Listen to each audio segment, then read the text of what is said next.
Assalamualaikum warahmatullahi wabarakatuh. Perkenalkan, nama saya Melani Azahra dengan NIM E23147.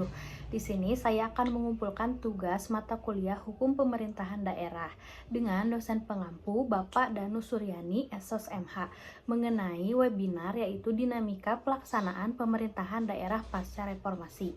Konsep demokrasi dan konsep otonomi berdasarkan atau pandangan Henry Campbell Black. Demokrasi adalah bentuk pemerintah di mana kedaulatan lembaga pemerintah ditentukan oleh rakyat secara bebas atau secara langsung dan tidak langsung melalui sistem perwakilan. Sedangkan otonomi adalah kemerdekaan politik suatu bangsa, hak kekuasaan penyelenggaraan pemerintahnya sendiri. Desentralisasi yaitu mempercepat terwujudnya kesejahteraan masyarakat, menjadikan pemerintah daerah sebagai instrumen melalui pemberian pelayanan publik, pemberdayaan peran, serta menciptakan daya saing daerah. Mempercepat kesejahteraan masyarakat dengan meningkatkan pelayanan pemberdayaan dan peran serta peningkatan daya saing dengan memperhatikan prinsip demokrasi, pemerintahan, keadilan, dan kekhasan suatu daerah dalam sistem negara. Efisiensi dan efektivitas pemerintah daerah. Menurut Undang-Undang Negara Republik Indonesia tahun 1945, Bab 6, Pemerintah Daerah pada pasal 18. Pemerintah kota mengatur dan mengurus sendiri urusan pemerintah menurut asas otonomi dan tugas pembantuan.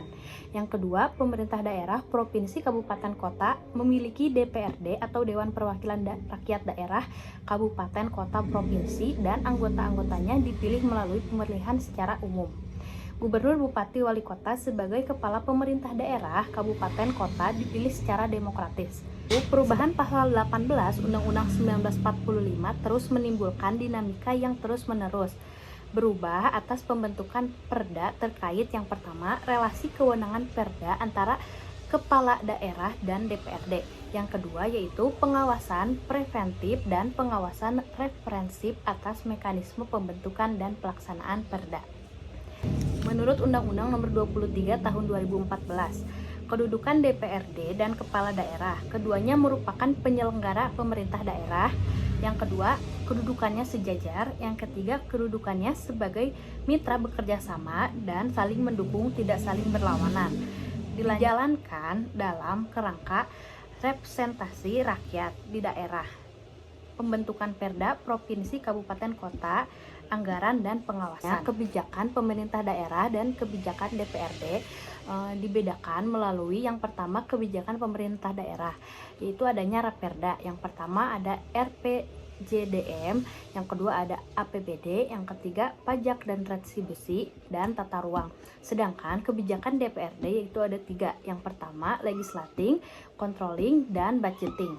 Undang-Undang Pemda melalui sisi politik hukum adalah untuk mempercepat terwujudnya kesejahteraan masyarakat, kemandirian dan daya saing menurut daerah dan pendekatan kesejahteraan dan politik. Tujuan desentralisasi atau otonomi daerah itu sudah jelas sebagai lead star atau para penyelenggaraan Pemda dan sebagai stakeholder daerah. Melalui komitmen kuat, sinergi, kemitraan dinamika antara DPRD dan pemerintah daerah atau kepala daerah dalam pengembangan amanah sebagai penyelenggara pemerintah daerah.